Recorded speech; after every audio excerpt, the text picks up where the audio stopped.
everyone. Welcome back to another episode of Unfiltered Perspectives. I'm Tara. I'm Kimberly.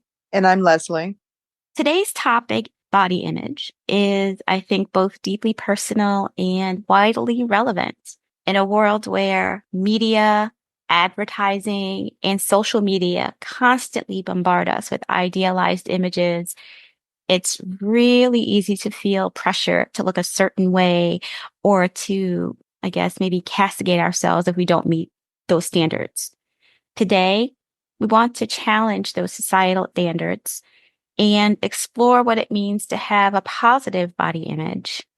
We'll probably be sharing personal experiences, discussing the ways that these beauty standards shape our self-perception, and offer practical tips for embracing and loving our bodies just as they are. We'll also look back at what the Bible has to say about our bodies and how we can find encouragement and strength in God's word. So, whether you've struggled with body image yourself, are looking to support someone who has, or you're just curious about the issue, this episode is for you. This is Unfiltered Perspectives, where real talk leads to real growth, and every perspective is valued. Thank you, Tara. Once again, you always come through with a great introduction to our topic. Again, we're talking about body image today, whether it's positive or negative. We want to hear back from you all. We always start with Tara, so we're going to pass the ball over to Kim today and let us know what you think of when you think about body image. So when I think about body image, it is my or any person's thoughts or feelings about how their body looks, how their body feels, how other people perceive their body. So like your own bodily self-perception, but also your thoughts about how other people are perceiving your body. Mm-hmm. How about you? Yes, I agree with that. Well, of course, I'm going to talk about me personally. It's funny because when people pay me a compliment, I have a hard time believing what people say about me.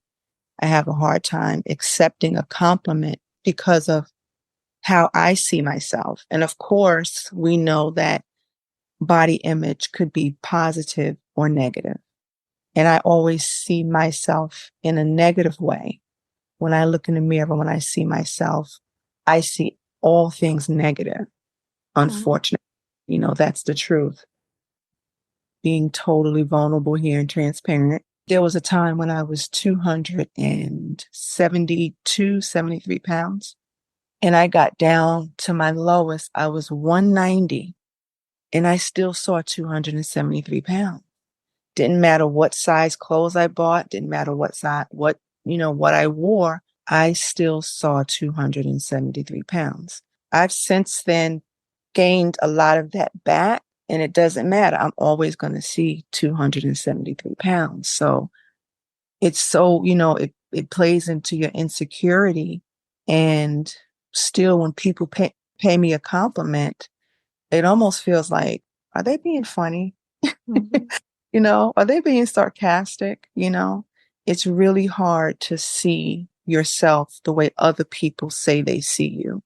How do you get to that place where you can start recognizing the, I guess, good attributes or the positive things that people see in that body image? Well, I'm not really sure. I have a similar, I guess, experience to yours.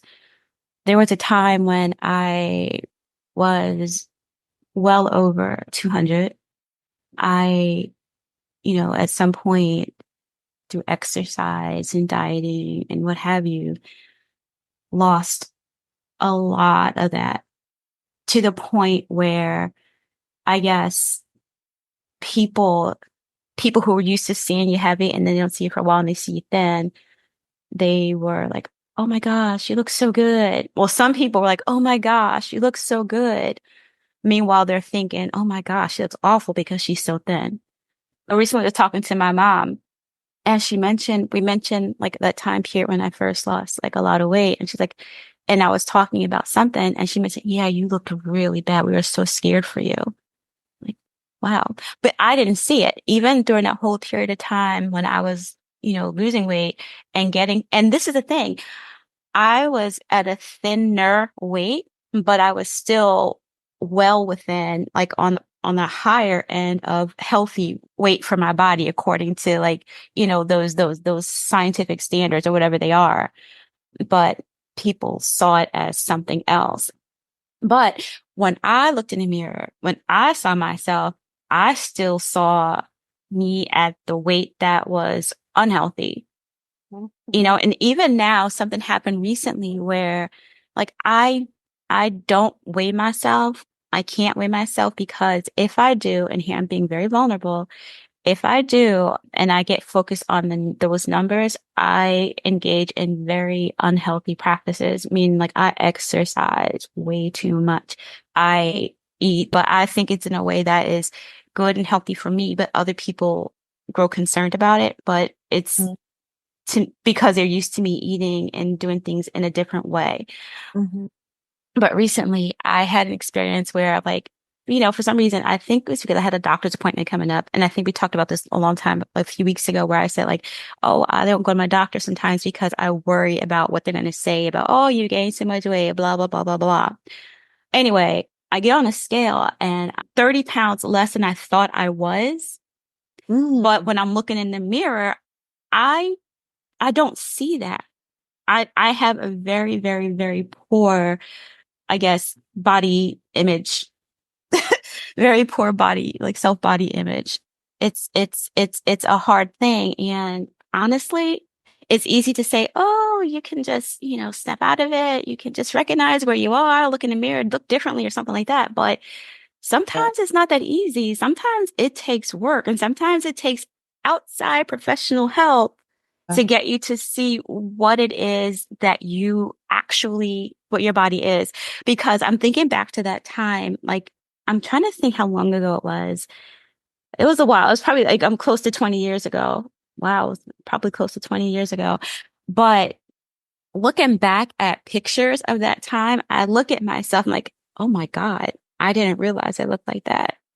I didn't really yeah, that doesn't even look like me. That was if I saw me after looking at me like how I had been, and then I saw that picture of me, I'm like, wow, what happened to her? Not in a, oh my gosh, she looks so good kind of way. It was like, oh my gosh. So I don't know. But that brings me to another question. How do you think your family and friends influence your body image for better or worse? Well, there's so much there in what you just said. I actually want to Okay, go ahead. stay with this a little bit because I'm really curious about this phenomena of people telling you that you look great and at the same time being actually afraid for you.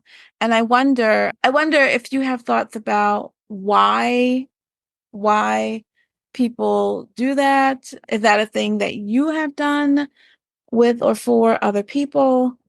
And there's so much I want to say about all the other things, but that's one of the places where I'm curious to land, which I think fits a little bit with your question of how family and friends influence how Mm-hmm. you think and feel about your body.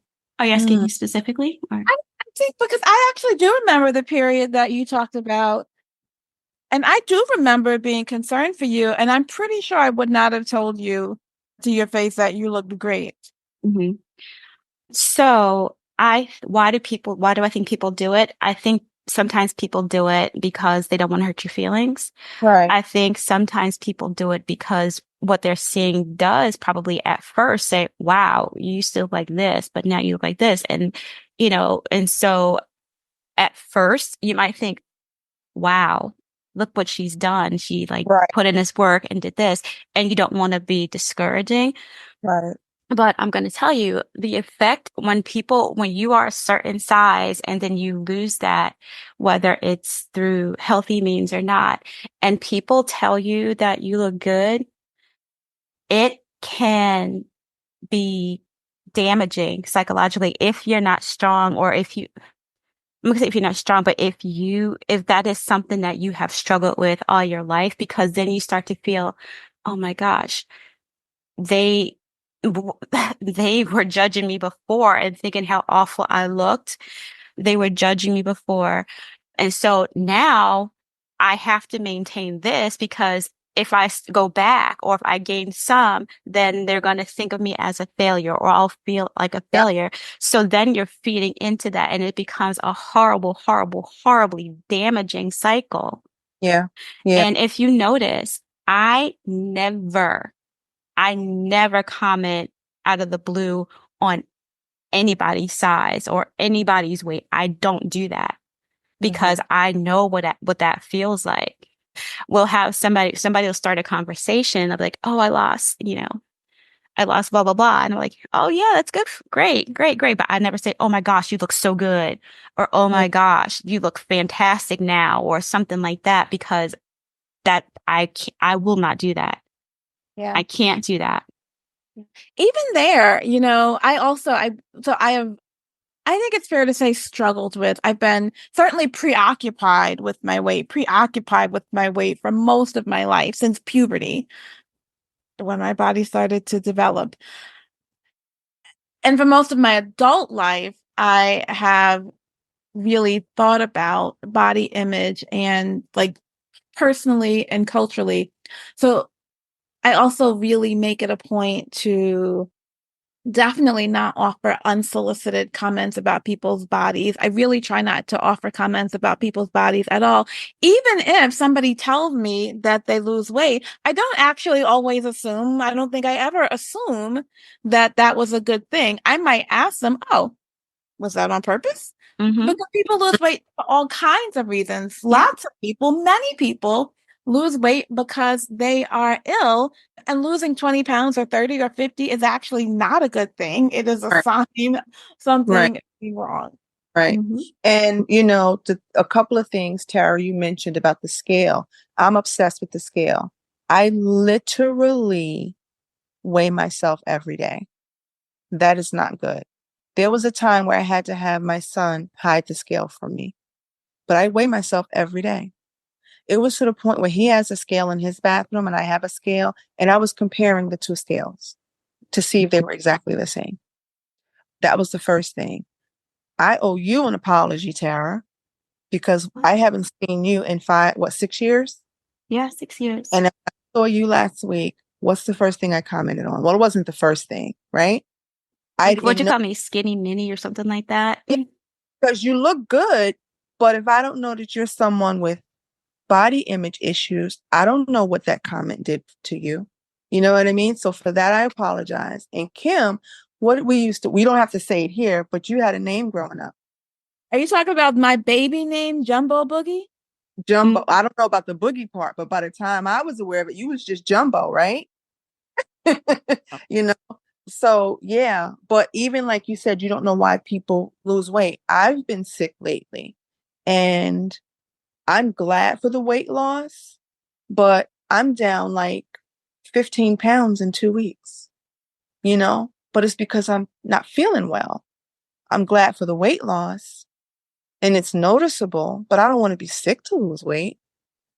So you don't know why people, oh, you're losing weight. Yeah, I don't feel good. I'm hungry.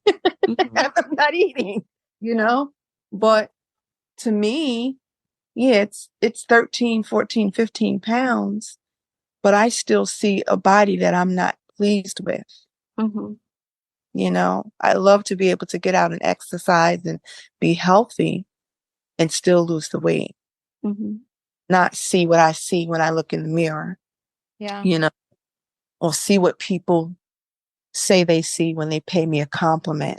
I mean, that dysmorphia. So what you're describing, right? This my Mm-hmm. like what I see when I look in the mirror, what I see when I perceive my body is not what everybody else perceives, right? I mean, I imagine there's like a continuum, a spectrum of dysmorphia.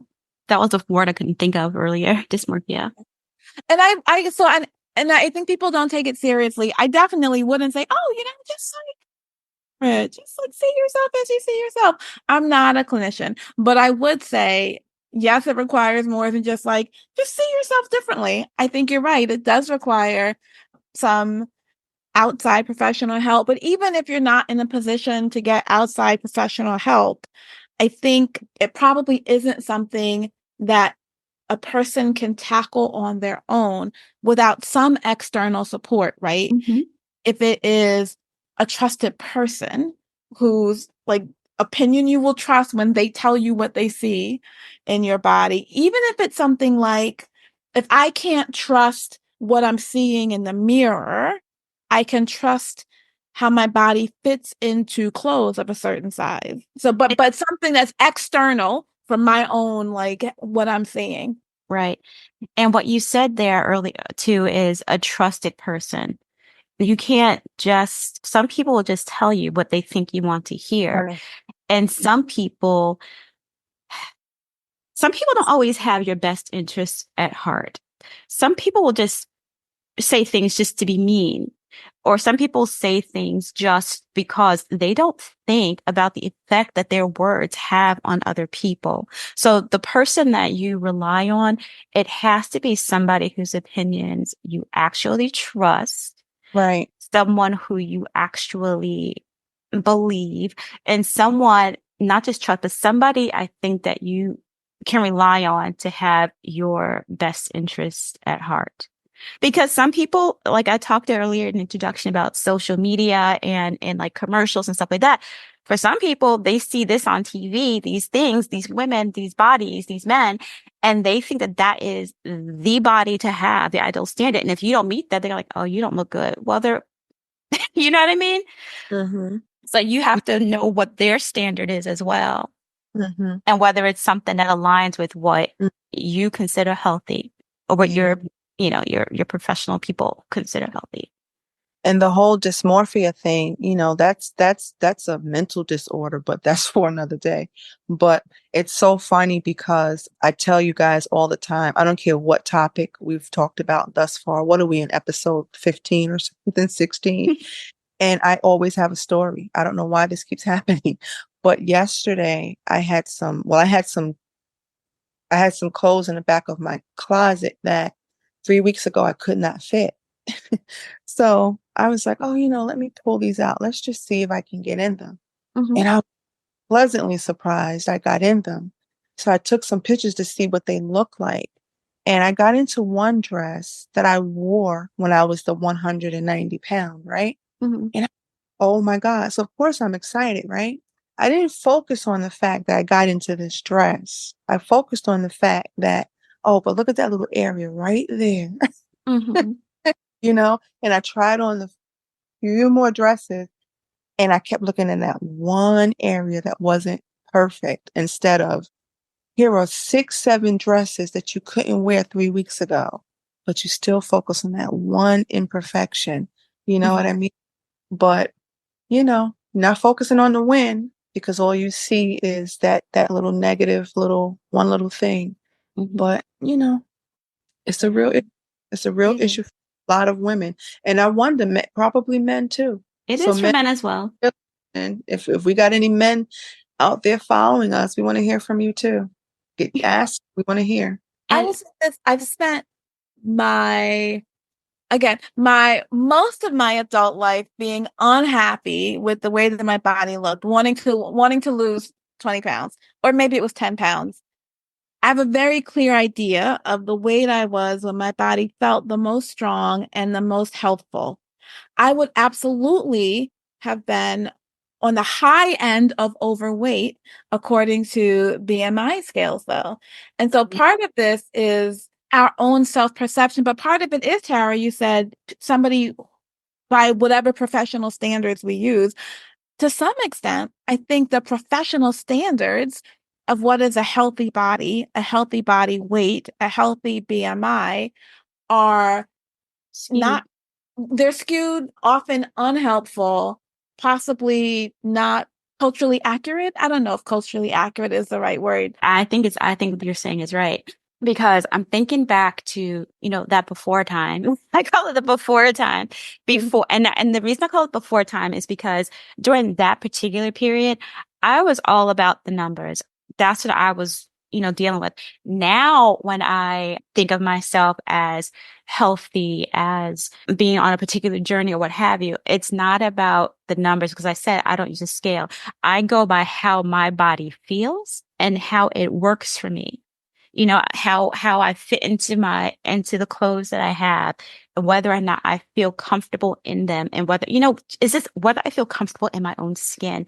And I Mhm. don't necessarily care so much about what other people think, because when I'm exercising the way that I want, when I'm eating the way that I want, you know what? My shoulders are still going to be broad, but you know what? My arms are going to be tight. They're going to feel muscular, and they're going to look the way and feel the way I want them to look and feel. Right. When I Yeah. touch my thigh, it feels good. It feels like I feel the strength in them because I put in effort to get that. You know what I mean? Yeah. And that's what excites me about my strong body, my athletic Right. looking body. Okay. Because I know I put in that effort to make it so, and not caring about whether or not,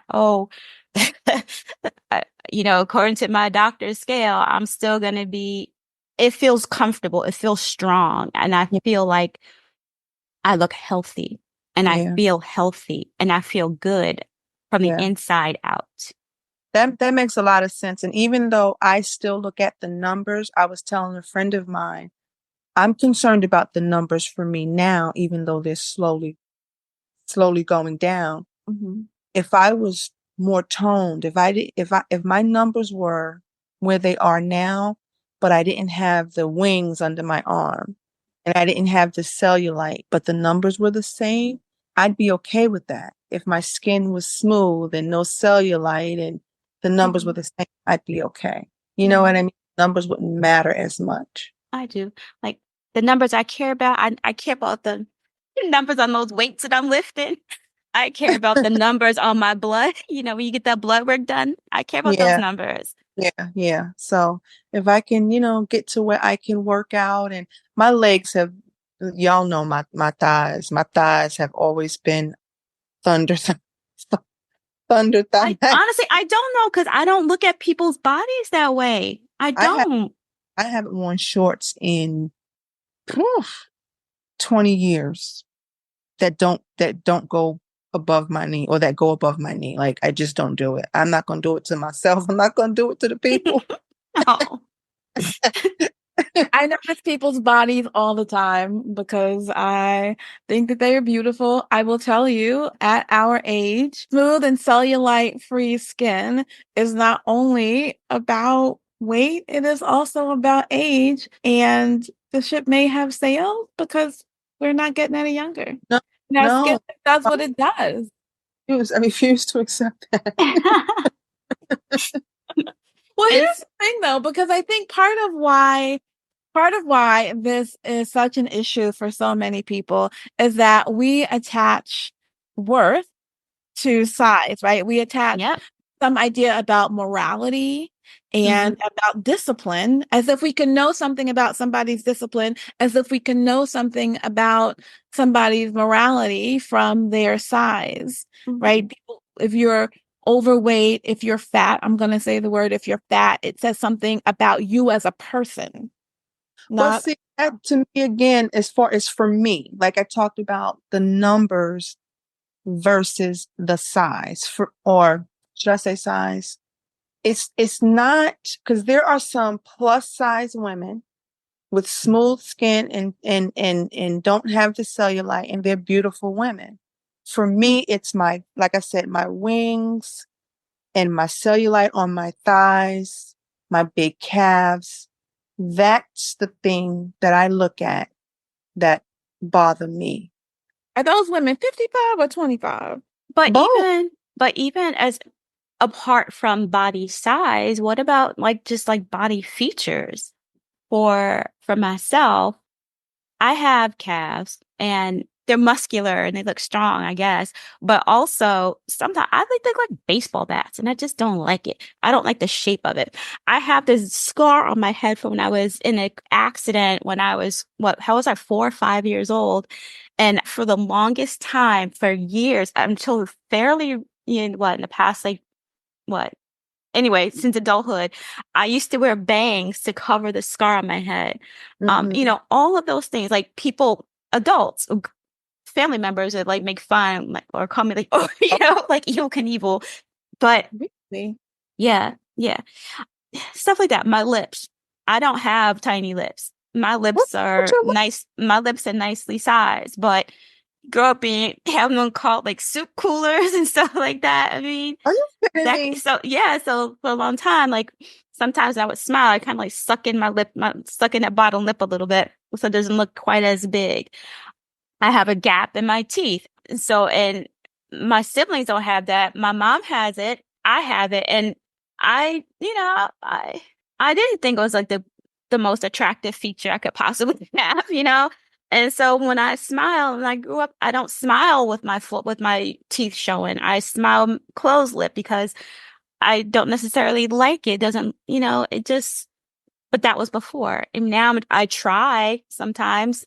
I try to get out of that, to come out of that. But, there are just so many features and things about our bodies that we see as unattractive or unappealing because you don't see it on TV.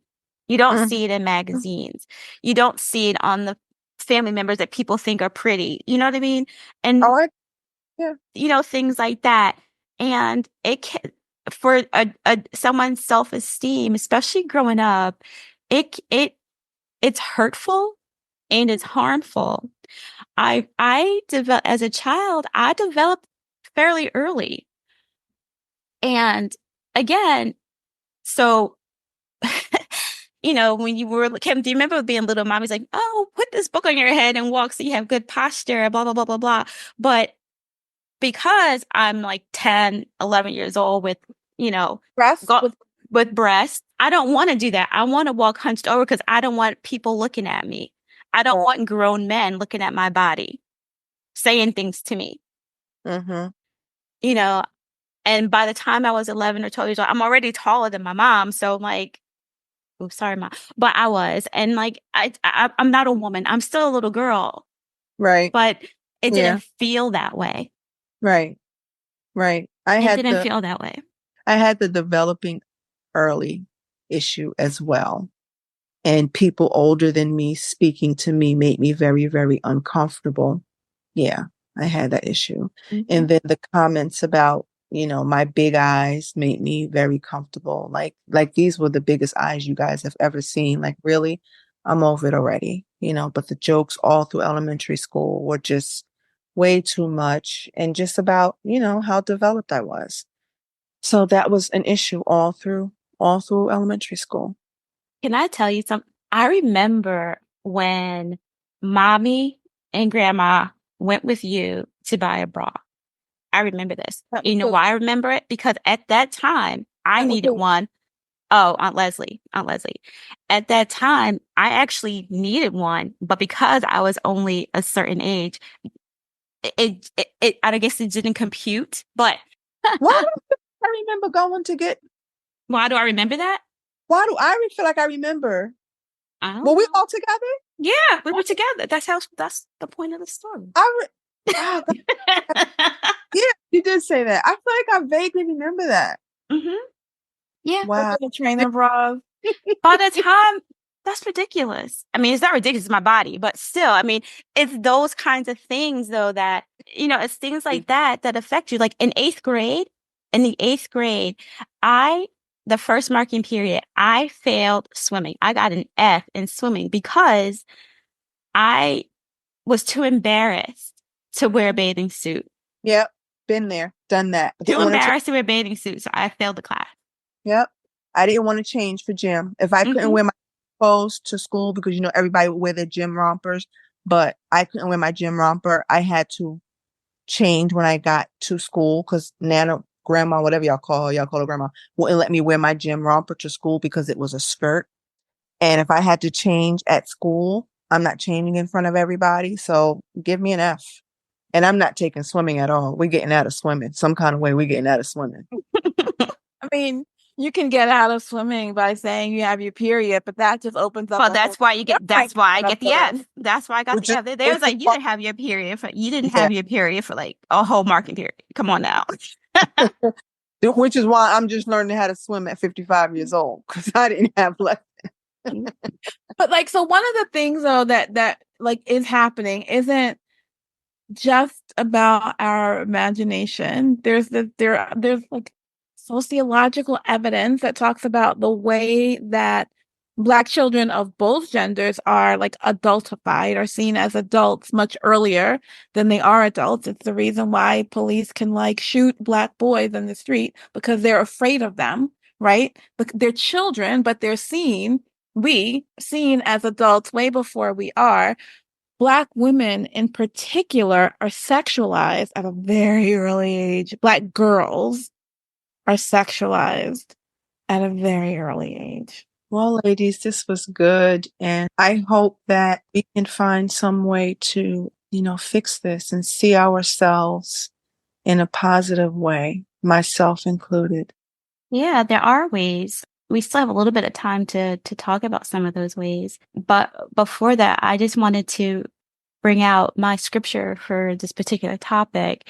And I hope that it is one that provides encouragement and perspective when it comes to body image. And that is Psalm 139, verse 14.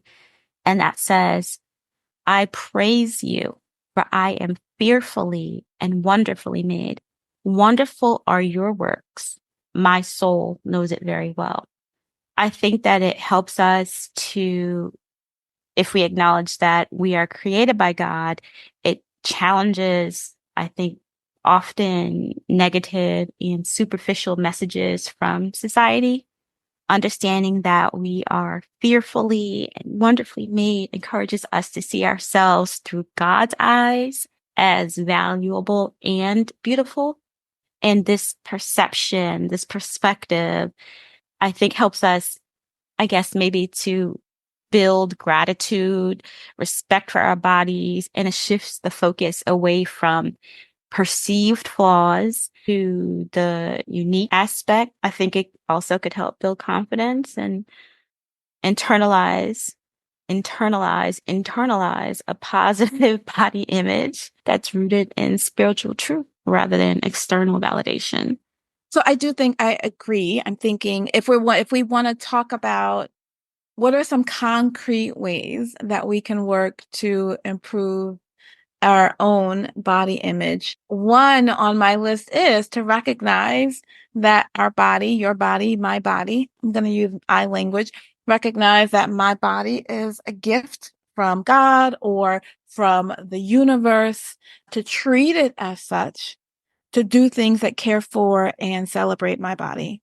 But recognize it as a gift and then treat it as such. Do things that care for and celebrate it. Mm-hmm. I would also say just avoid negative self-talk. Notice it when you catch yourself in it and actively work to stop it. Shift it if that's possible. But even if you just notice it and stop it, I think the more we notice it, the more we're able to stop the negative self-talk about our bodies. Mm-hmm. Identify things that we actually like about our bodies. I feel as if every week, maybe even every day, I have a conversation about how spectacular my hair looks because it is fire. So there we go. Don't worry about it being vain. If you need to be vain for a little bit about this gift that is you, be a little vain to celebrate this gift that is you. I also try to focus not on what my body looks like, but on what it does. Mm-hmm. Less on how it looks, more on what my body does and can do. Yep. And to that, I will add that, we're talking about body image, and it is my prayer that everyone will begin to see themselves the way God sees us, and that we'll focus more on the heart and less on the body. Yes. Mm-hmm. I love that. I wanted to add a couple more things too. Like, I love, Kimberly, also what you said about the negative self-talk, because what I try to do is when I start to think of something negative about myself, I try to like think of instead, you know what? Would I say this to somebody else? Would I? And probably not. Probably not, because I tend to be kinder to other people than I am to myself. when I think about when I see something in the mirror that I don't necessarily care for, you know what? I'm like, you know what? I may not like this particular thing going on with my forehead right here. But look at my dimple. It's so cute. I love it. Also, sometimes it might come across as a little bit rude though, but sometimes you might have like certain friends or family who like to talk about like their bodies or body images, and things like that. But I kind of want to shut it down. And I recently did that to somebody and I felt really bad after I did it. But for me, it was important to say, you know what? I can't have conversations like this with you.